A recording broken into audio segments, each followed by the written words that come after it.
बता दें कि जब से राज्यसभा उम्मीदवारों का ऐलान किया गया है कि कब नॉमिनेशन प्रक्रिया दाखिल किया जाए, किस शुभ मुहूर्त में।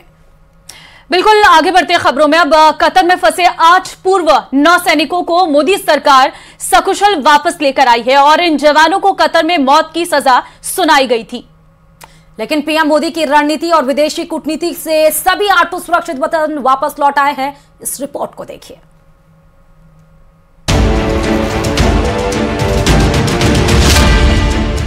एक बार फिर साबित हुआ, मोदी है तो मुमकिन है। Honourable prime minister Shri Modi को धन्यवाद करना चाहेंगे कि उनके पर्सनल इंटरवेंशन से ये पॉसिबल हुआ। कतर से भारत लौटे पूर्व नौसैनिक। Without the intervention of prime minister Modi it wouldn't be, आज हम आपके सामने खड़े नहीं हो रहे होते। वतन वापसी पर मोदी को किया शुक्रिया। Government and prime minister Modi की हम लोग बाहर आ सके और वापस अपने कंट्री में आ सके।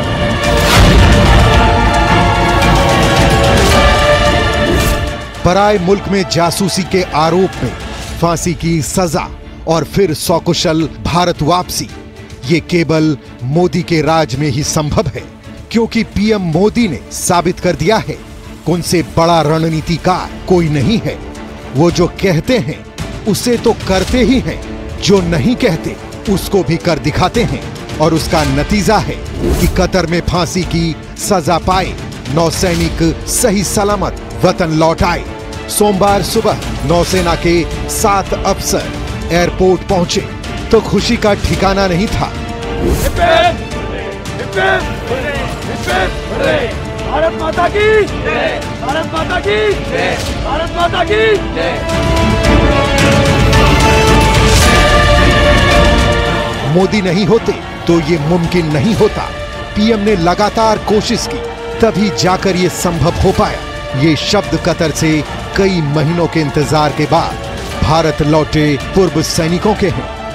प्राइम मिनिस्टर मोदी और उनका पर्सनल इंटरवेंशन, उनका इंटरेक्शन, और एक और मौका लेना चाहता हूं कि थैंक करूंगा एमीर को कतर के, जिनके उनके इंटरेक्शन के कारण आज हम यहां खड़े हैं। 30 अगस्त 2022 को कतर की इंटेलिजेंस एजेंसी के स्टेट सिक्योरिटी ब्यूरो ने इन 8 पूर्व नौसैनिकों को इजराइल के लिए जासूसी करने के आरोप में गिरफ्तार किया था। आरोप था कि इन्होंने कतर के सबमरीन प्रोजेक्ट से जुड़ी इंफॉर्मेशन इजराइल को दी। ये सभी अफसर कतर को नौसेना की ट्रेनिंग देने वाली एक निजी कंपनी तहरा ग्लोबल टेक्नोलॉजी एंड कंसल्टेंसी में काम करते थे। भारत सरकार ने भी कतर के फैसले का स्वागत किया। प्रधानमंत्री जी ने एक बार नहीं लेकिन बारंबार दिखाया है कि उनके कार्यकाल में वे केवल प्रधानमंत्री नहीं हैं, वे प्रधान सेवक हैं, वे प्रधान रक्षक हैं।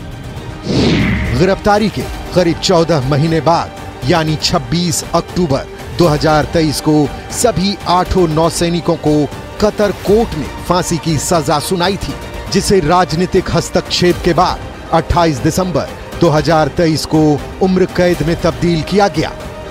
लेकिन भारत ने अपनी कोशिश जारी रखी और रिहाई के लिए तुर्की और अमेरिका से भी मदद ली। 1 दिसंबर को दुबई शिखर सम्मेलन में भी प्रधानमंत्री मोदी ने पूर्व सैनिकों की सजा को कम करने का मुद्दा उठाया था। और जितनी माननीय मोदी जी की प्रशंसा की जाए उतनी कम है, क्योंकि उन्होंने अधिकांश देशों को अपने विश्वास में लिया है। और इसी का परिणाम है कि कतर में जिन भारतीयों को मौत की सजा सुनाई गई थी, उनको अधिकांश को वहां की अदालत ने या राष्ट्राध्यक्ष ने दोष मुक्त कर दिया है। तो भारत की सरकार नरेंद्र मोदी जी के नेतृत्व में उसके साथ खड़ी है। कतर में जिन भारतीयों को गिरफ्तार किया गया था और जो बड़े कानूनी पचड़े में फंस गए थे, भारत सरकार के दबाव के कारण, नरेंद्र मोदी जी की कूटनीति के कारण से उन सबको रिहा करने का आदेश, ये मजबूत भारत की एक पहचान है। मोदी जी के नाम का एक बार ये फिर सिद्ध हो गया कि दुनिया का नेतृत्व दुनिया के सबसे लोकप्रिय नेता के हाथ में है। कतर के अंदर वो सैनिक जिनको वहां के प्रशासन ने मौत की सजा सुनाई थी, मौत के मुंह से मोदी जी की अपील पर लौट कर आए, आज स्वदेश धरती पर आ गए। मैं समझता हूं कि ये चमक और धमक दुनिया की राजनीति में हमारे हिंदुस्तान की है। सिडनी के ओलंपिक पार्क में ऑस्ट्रेलियाई पीएम एंथनी एल्बनीज ने मोदी को बॉस बताया था। Prime Minister Modi is the boss.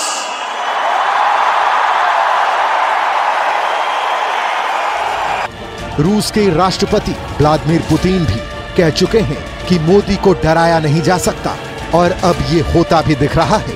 नौसैनिकों की रिहाई के बाद सत्ता पक्ष के साथ विपक्ष भी कतर सरकार के फैसले का स्वागत कर रहा है। देखिए, कतर से जो नौसैनिक रिहा हुए ये बहुत बड़ी बात है और ये पूरे देश के लिए खुशी की बात है। नौसैनिकों की रिहाई से देश में जश्न का माहौल है। हर कोई मोदी का मुरीद हो रहा है, क्योंकि ये पहला मौका नहीं है जब भारत सरकार ने विदेशों में फंसे भारतीयों को सुरक्षित वतन वापसी कराई हो। याद कीजिए रूस यूक्रेन युद्ध, जब भारतीय छात्रों को बमबारी के बीच सकुशल हिंदुस्तान लाया गया। ऑपरेशन अजय को याद करिए, जिसे इजराइल में फंसे भारतीयों को सुरक्षित लाने के लिए चलाया गया। ये कुछ ऐसे उदाहरण हैं जो ये साबित करते हैं कि वाकई मोदी देश ही नहीं विश्व के बॉस हैं। Prime Minister Modi is the boss.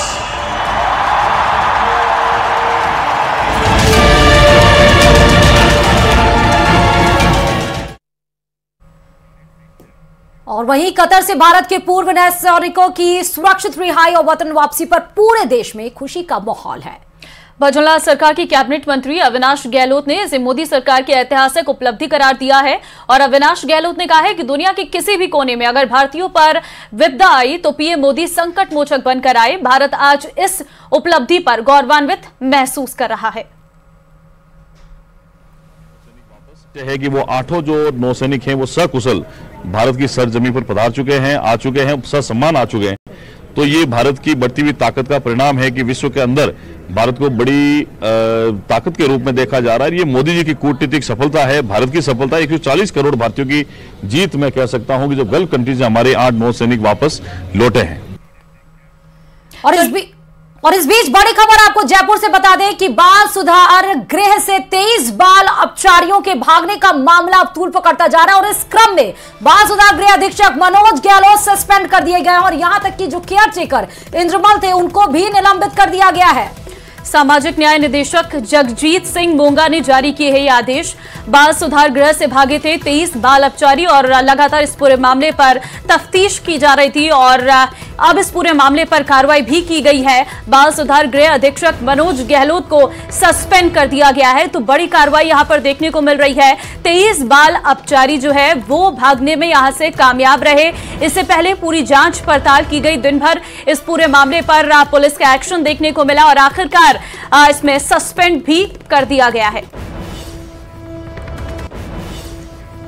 और एक और बड़ी खबर आपको जयपुर से बता दें कि राजधानी में एंटी गैंगस्टर टास्क फोर्स की बड़ी कार्रवाई को अंजाम दिया गया है। श्यामनगर इलाके में गैंगस्टर रोहित गोदारा के 2 गुर्गे गिरफ्तार किए गए हैं। विचित्र निठरवाल और लेखराज को एजीडीएफ ने गिरफ्तार किया है। एजीटीएफ के कांस्टेबल संजय कुमार की सूचना पर ये दोनों बदमाश पकड़े गए हैं। आईजी क्राइम प्रफुल्ल कुमार के सुपरविजन में ये कार्यवाही हुई है। रंगदारी वसूलने के लिए श्यामनगर इलाके में एक कारोबारी को दिलवाई थी धमकी।